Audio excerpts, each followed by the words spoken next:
ఈరోజు కథ నక్క పులిని ఎలా మోసం చేసింది. ఈరోజు మనం చూడబోయే కథ ఒక అహంకార పులి మరియు ఒక తెలివైన నక్క గురించి.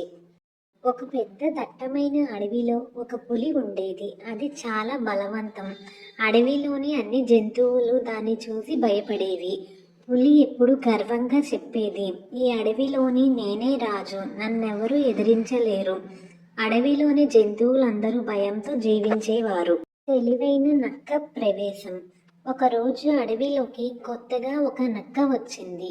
అది చిన్నదైనా చాలా తెలివైనది. పులి దాన్ని చూసి గర్జించింది, నువ్వెవరు, నా అడవిలోకి ఎందుకు వచ్చావని. నక్క భయపడకుండా సమాధానం చెప్పింది, మహారాజా, నేను దేవుడు దూతని. ఈ అడవికి నిజమైన రాజు నేనే అని చెప్పడానికి వచ్చాను. పులి కోపంతో మండిపోయింది, ఏమంటున్నావు, నువ్వు రాజువా అని. నక్క చిరునవ్వు చిందించింది, సరే మహారాజా, నా వెంట రండి, జంతువులే నిజం చెప్తాయి అని.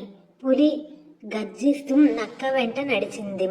అడవిలో జంతువులన్నీ పులిని చూసి భయంతో పారిపోయాయి. కొంతసేపటి తర్వాత పులికి సందేహం వచ్చింది.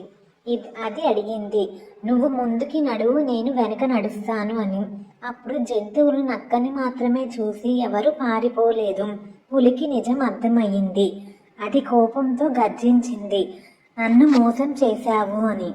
నక్క వెంటనే చెప్పింది, మహారాజా, బలం ఉన్నప్పుడు తెలివిని కూడా గర్వించాలి, అహంకారం మంచిది కాదు అని చెప్పి వెంటనే అక్కడి నుంచి పారిపోయింది.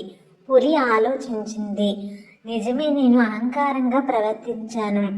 ఆ రోజు నుంచి పులి మారింది. జంతువులతో మంచిగా ఉండటం మొదలుపెట్టింది. అడవి మళ్ళీ ప్రశాంతంగా మారింది. ఈ కథ యొక్క నీతి, అహంకారం మనిషిని లేదా జంతువుల్ని కూలదీస్తుంది. తెలివి, వినయం ఉన్నవారు నిజమైన రాజులు.